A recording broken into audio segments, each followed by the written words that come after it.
बोले सच्चिदानंद भगवान की जय, भागवत महापुराण की जय हो। बोलो बरसाने वाली की जय जय जय। बोलो बरसाने वाली की जय। बोलो बरसाने वाली की जय जय जय। बोलो राधा रानी की जय। क्या बात है, महारानी। क्या बरसाने वाली? जो अमृत बरसाने वाली है वो राधा रानी। बरसाने वाली, क्या बरसाने वाली?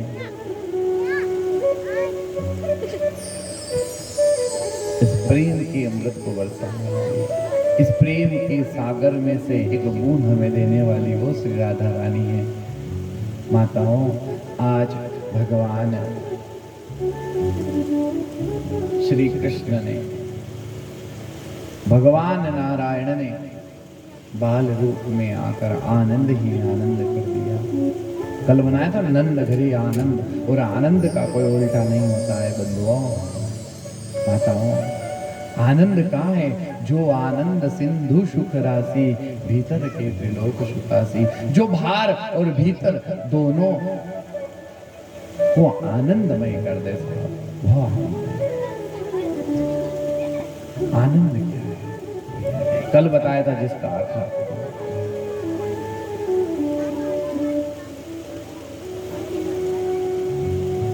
और उस अमृत में आनंद है, इस कथा अमृत में आनंद है।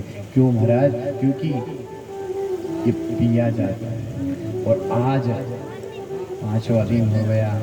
सुखदेव स्वामी कहने लगे, परीक्षित कुछ जलपान तो कर लीजिए।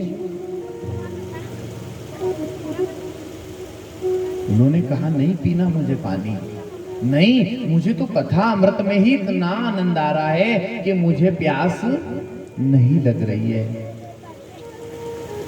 तो रसिक जो होता है वही तो कथा में बैठ सकता है, वही तो आनंद ले सकता है।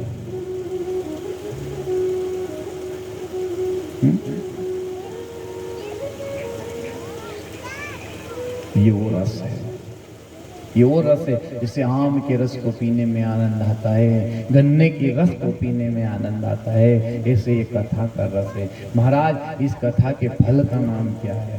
कौन सा वृक्ष है ये? कौन सा वृक्ष है बंधुओं? निगम कल्पतरोर्गलितम फलम सुख मुखाद अमृत रत्न द्रव्य संयुतम पिबद भागवतम रसमालयम मुहुरो रसिका भुवि भावका।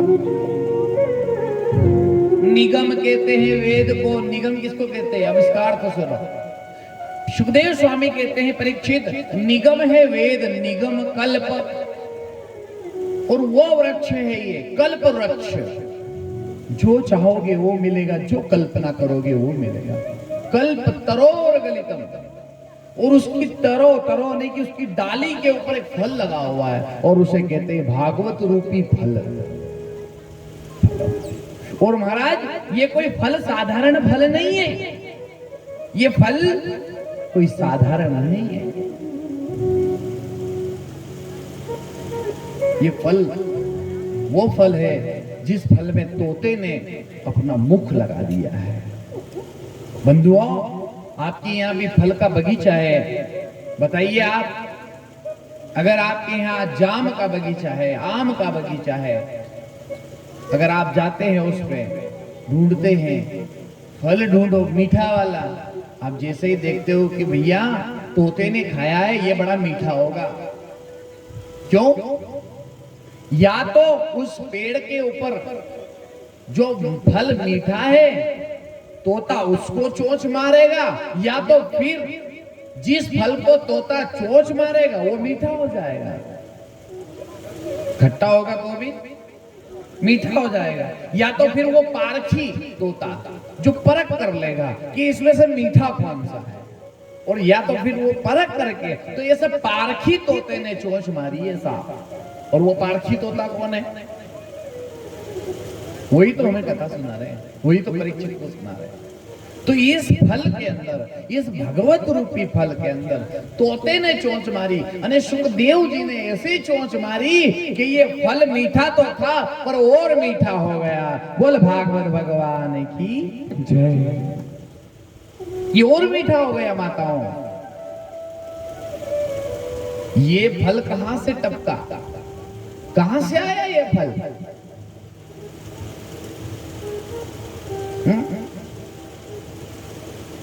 अरे ये ऊपर से टपका है, ऊपर से आया। जैसे वृक्षों पे फल ऊपर होता है ना, ऐसे ये भी ऊपर से आया। कि कहां से? कि नारायण से प्राप्त हुआ। तो नारायण की शाखा से टपका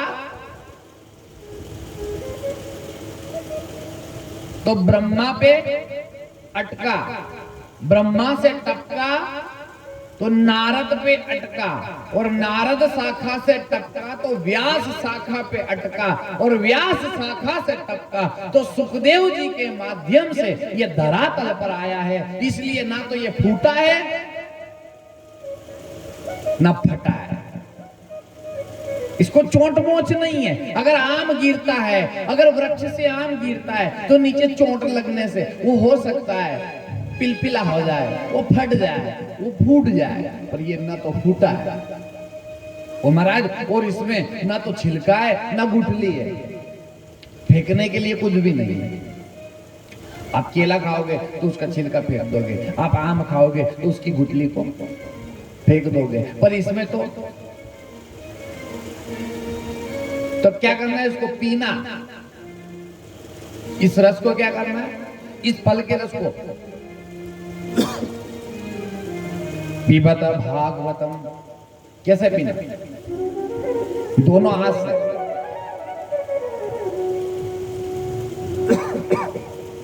एक प्यासा होता है ना, इसी गर्मी के अंदर कभी प्यासा, उसको प्यास लगने लगे, गला सूखने लगे तो वो कहता है कोई पानी पिला दो। प्यासा प्याओ को ढूंढता है, पानी को ढूंढता है, और जैसे ही उसे पानी मिलता है वो कहता है बस दोनों हाथ से पिलाओ। दोनों हाथ ऐसे करके पीता है। पर जिसको प्यास नहीं होती है ना, आप उसको पानी पिलाओ तो वो क्या पूछेगा? कहां से आया पानी, कहां का है, कैसा है, किस कुएं का है? सामने वाला बताएगा भैया कुएं का है, तो किसका कुआं है?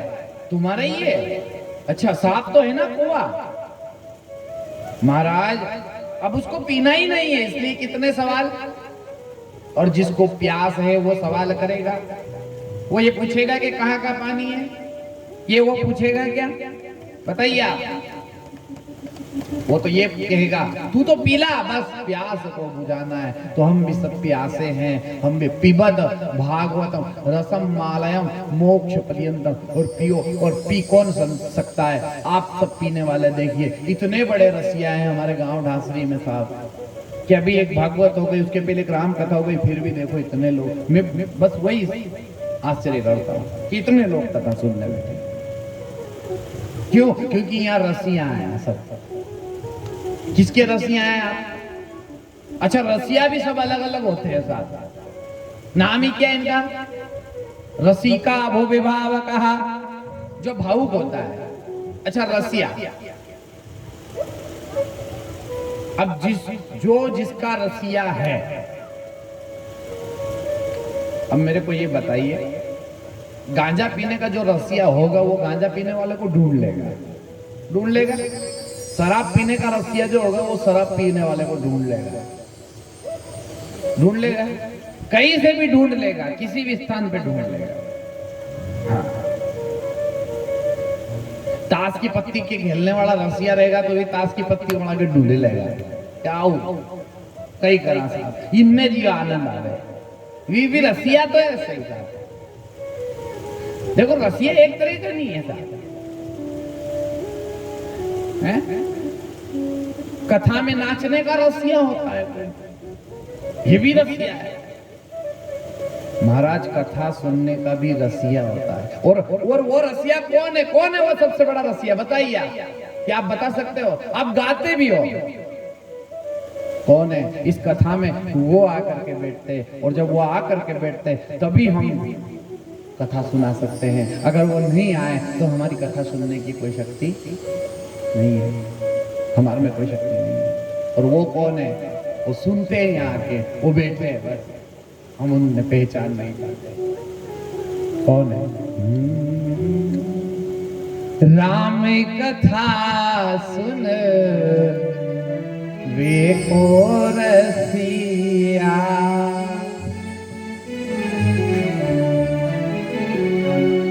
राम कथा सुन वे को रसिया, राम कथा सुन राम लखन सीता मन बसिया। ओ श्री राम जय राम, जय जय राम।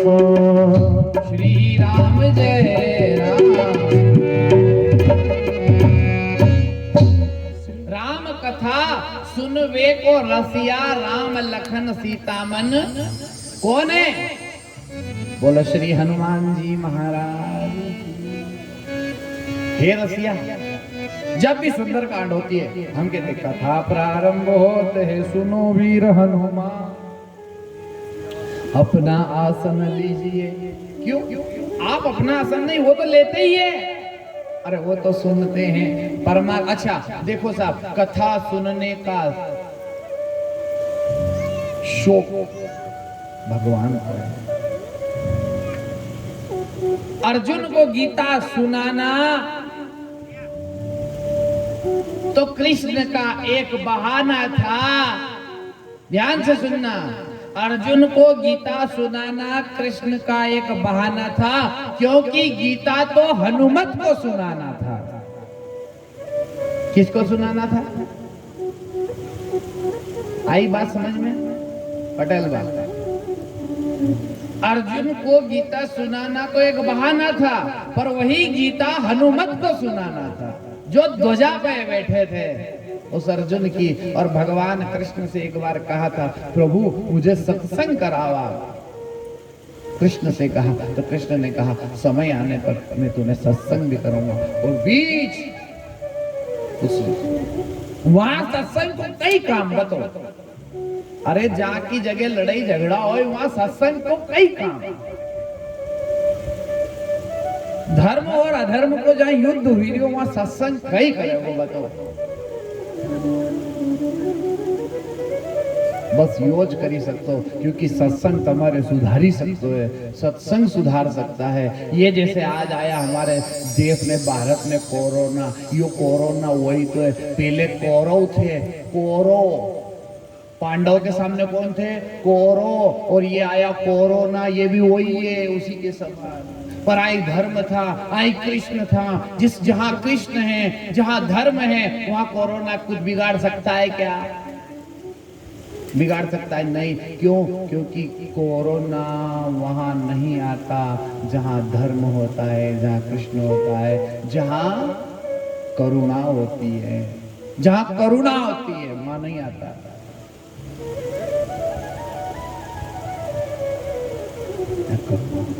यहां नहीं आएगा।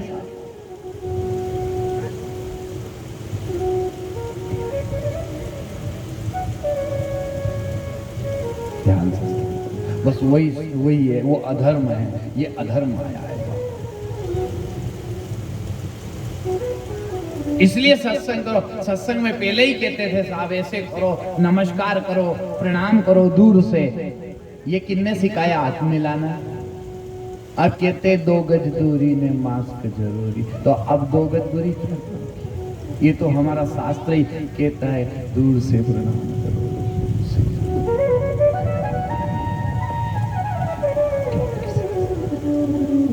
कथा के माध्यम से ज्ञान भी लेना है हमें। कथा तो कर रहे हैं, पर कथा के माध्यम से ज्ञान की परिभाषा। राम कथा सुनवे को रसिया, राम लखन सीता मन वशिष्ठ बस मेरे अंदर। बसिया और ऐसा बसिया, ऐसा बसिया, उसको बसा लीजिए, उसको बिठा लीजिए, परमात्मा को बिठाओ। अर्जुन के रथ में कृष्ण है, हमारे भी इस रथ में कृष्ण को। ये रथ है, ये रथ है। इस रथ को हाँकने वाला कौन है? वही तो है, उसी से तो चलता है। नहीं तो चलेगा ही भाई। माता जी चल ही सकता है ये वो है, जब तक चलेगा और वो जिंदन निकली जाएगा, बस ये रुक ही जाएगा।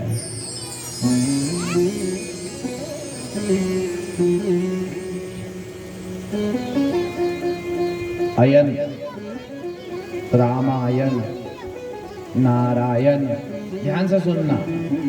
रामायण नारायण, अयन, अयन अने घर, अयन अने घर, नयन, अयन नेत्र का घर।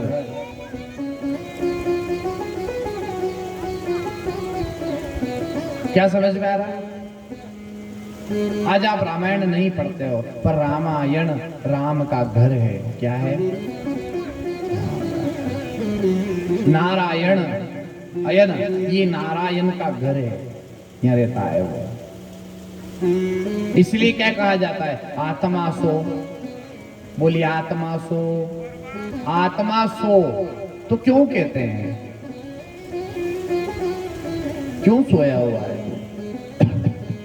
हनुमान जी को माला दी, फिर भी उन्होंने कह दिया नहीं, इसमें नहीं है वो।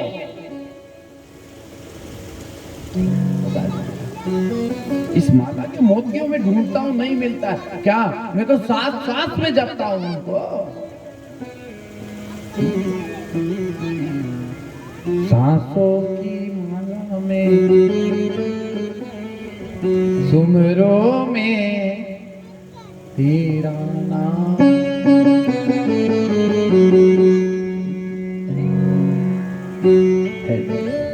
ये जो सांस ली है, बस इसी श्वास में अपन के माला में, अपन के शर्म ही नहीं है माला फिराने में,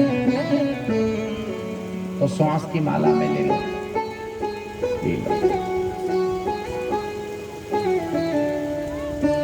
और ऐसे जपी हनुमान जी ने, ऐसी जपी कि राम की माला जपते जपते बन गए वो हनुमान।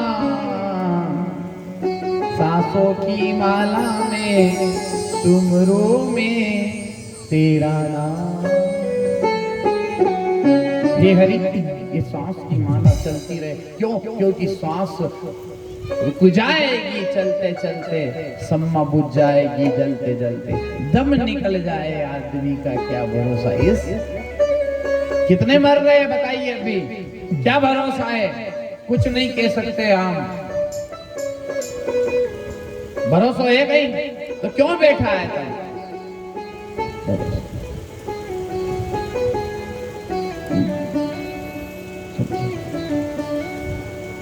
बंधुओं, आज भगवान कृष्ण आनंद दे देते हैं, आनंद।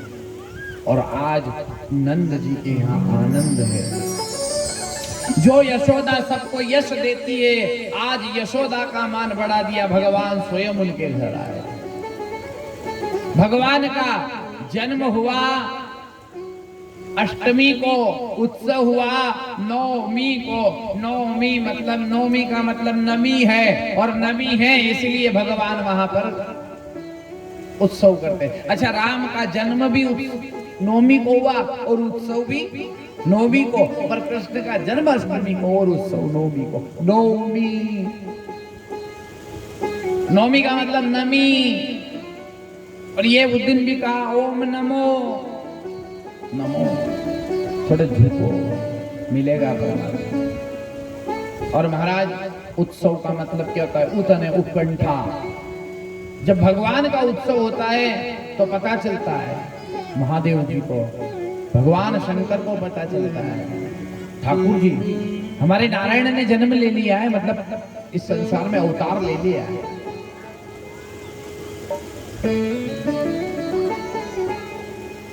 भगवान शंकर योजना बनाते हैं कैसे जाना है, कन्हैया से मिलना है। इतने में त्रयोदशी के दिन, नवमी को उत्सव हुआ और 13 के दिन पूतना आई। कौन आई? पूतना। पूत का मतलब पूत ने पवित्र, ना इति नहीं, जो पवित्र नहीं वही पूतना है। पूतना, हम सभी पूतना है। पूतना मतलब एक राक्षसनी नहीं है, थोड़ा अध्यात्म में जाएंगे हम। पूतना पवित्र ना इति नहीं, जो पवित्र नहीं है वही पूतना है। आज बताओ, सबसे लोग डर रहे हैं कि नहीं? कौन है भैया, दूर रहे, कौन है पवित्र? यही तो राक्षस है, और क्या है दूसरा? और वो राक्षस ने अपने स्तनों में विष लगा के आई। क्या लगा के आई? विष। और इस तन का मतलब ये शरीर, और ये तन जो है ये अपवित्र है साहब। विष।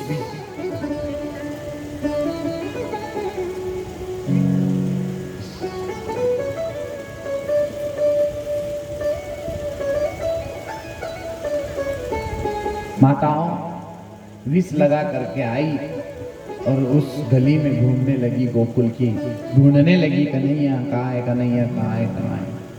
अपना सुंदर स्वरूप बना करके आई पूतना। कौन सा रूप? सुंदर।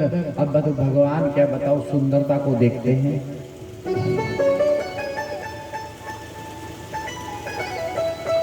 वो देखते हैं, सुंदरता को भी देखते हैं, पर वो कब देखते हैं? जब आपके अंदर पवित्रता होगी। सुंदर वेश तो बना करके, पर स्तनों में विष लगा करके, और विष का मतलब जहर है, अंदर अपवित्रता है। बाहर पवित्र है तो क्या हुआ, पर अंदर तो अपवित्र है।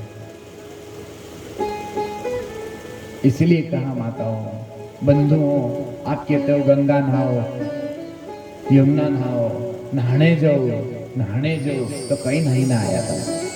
तन के धोया, किसको धोया? इस शरीर को। मन को धो के आए, मन को धोना। अंदर की गंदगी, अरे आपके यहाँ वो सामने दिख रहा ना गंदा नाला, उसका एक सीसी में पानी भर के ले जाओ, उस नाले का गंदगी का, उसको गंगा में डुबकी लगाओ और देखो कि ये पवित्र होए कि नहीं। वो होएगा? उसके अंदर तो गंदा ही है, गंदगी भरी है ना। समझ लो ये कथा आपको इसलिए कही है कि आगे किसी के अंदर कोई गंदा पानी भरो और उसको गंगा में खूब डुबाओ तो क्या वो शुद्ध होएगा? क्या वो शुद्ध हो सकता है? नहीं हो सकता, नहीं हो सकता। पर उसी गंदे पानी को अगर आप गंगा में डाल देंगे तो वो शुद्ध हो जाएगा। इसी प्रकार आप स्नान करो, स्नान तो कर रहे हो बस उस सीसी के समान ही है, पर अपने आप ने अपना ढक्कन खोला ही नहीं है। अपना वो ढक्कन नहीं खोला।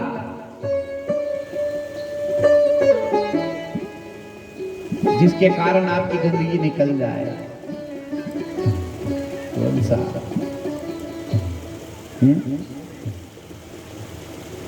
तन को धोया पगर, मन का ढक्कन खोल के देखो तो सही एक बार। ये मन रूपी ढक्कन खोलो और फिर सब कर दो। आज से मेरी बुराई, अरे आप बुराई को छोड़ दो बस। आप गुटखा खाते हो, तंबाकू, बेड़ी के जो भी करते हो उसको छोड़ दो। आपके अंदर जो बुराई है उसको छोड़ो। आपके अंदर गाली, आपकी बुराई करने की आदत है उसको छोड़ो। समझ लो आपका स्नान हो जाएगा। उसको छोड़ो। बंधुआ, ये पूतना तो है, सुंदर तो है, पर अपवित्र है। कन्हैया को उठाया, उठाकर जंगल में ले गई। कन्हैया ने आंखें बंद कर ली, लाला ने आंखें बंद कर ली। और जैसे ही आंखें बंद करी तो हमारे श्री परीक्षित जी ने प्रश्न कर लिया कि लाला ने आंखें क्यों मूंद ली, कन्हैया ने आंखें क्यों बंद कर ली। उस समय कहने लगे सुखदेव जी कि भगवान पवित्रता को देखते हैं और पूतना में पवित्रता नहीं है। भगवान सत्य को देखते हैं, झूठ को नहीं देखते, असत्य को नहीं देखते, वो सत्य को देखते हैं। और ये झूठा रूप बना करके आई है। और तीसरी बात, जब भगवान आंखें बंद करी है तब वो उस समय भगवान शिव का ध्यान कर रहे हैं। क्यों कर रहे हैं? क्योंकि उन्हें पता है कि ये पूतना मुझे विष खिलाने वाली है, विष पिलाने वाली है। और विष को पीने वाले कौन है? शंकर, क्योंकि वही विष पी सकते हैं। बंधुओं, माताओं, जैसे ही जंगल में गई अपने असली स्वरूप में आई और कन्हैया को अपना स्तनपान कराने लगी। असली रूप में राक्षसनी का रूप बना लिया। अब स्तनपान कराने लगी। भगवान शंकर ने विष को पी लिया। अब पूतना के प्राण खींचने लगे भगवान कृष्ण। दूध को नहीं, प्राण को पीने लगे परमात्मा। किसको पीने लगे? प्राण को पीने लगे, प्राण खींचने लगे। प्राण खींचते खींचते पूतना घबराई, चिल्लाई, कहने लगी लाला छोड़ दे। लाला कहने लगे पूतना मौसी, मैं जिसको एक बार पकड़ लेता हूँ उसको कभी नहीं छोड़ता हूँ। या तो पकड़ता नहीं या तो फिर छोड़ता नहीं हूँ। और उस पूतना का उद्धार कर दिया। बोलिए कृष्णचंद्र भगवान की जय हो। मौसी क्यों कहा? मौसी इसलिए कहा कि माँ जैसी गति जो माँ यशोदा को गति देना थी वो गति पूतना को दे दी। अहो बकीयम स्तन कालकूटम जिघाम शयानाम प्रभवीर साध्वी लेभिम गति धात्री उचिता तदन्यो तम वा दयालु शरणम व्रज। कितनो बड़ा दयालु, जिन जेर का बदले कई दीदियो अमृत, जेर का बदले भी अमृत दी दे, उके के दयालु और ऊहे करुणामयी, उके बोले दयालु। बता दो आज उन्हें पूतना को उद्धार कर दियो। हे ठाकुर, जैसे तने पूतना को उद्धार करियो ऐसो हमारो भी उद्धार कर दीजिए। क्यों? क्योंकि ना संसार का विषय रूपी विष में हम भी अपवित्र हुई गया है। हमारा ऊपर भी कितने तरह को विष लगियो सको है, कितनी तरह की बुराई है, पर तू इन्हीं बुराई से हे आशुतोष, हे शंकर भगवान, तू जो विषय के दूर करने वालों है। आज भगवान शंकर को ध्यान काज वास्ते करियो। आज अपन भगवान शंकर से को हे आशुतोष, इस मोहमयी निंद्रा से हमें जगा देना, विषम वेदना के विषयों से मायाधीश छुड़ा देना, रूप सुधा की एक बूंद से जीवन मुक्त बना देना, दिव्य ज्ञान भंडार युगल चरणों की लगन लगा देना। एक बार इस मन मंदिर में कीजे पद संचार हरे, पार्वती पति हर हर शंभो पाई पाई बोल शंकर भगवान की। तू ही आज रे नंदलाल कि मारे लेवा तू ही आज। तुझे आज वो नंदला वो माने लेवा तुझी आजे। आज वो नंदला वो माने लेवा तुझी आजे।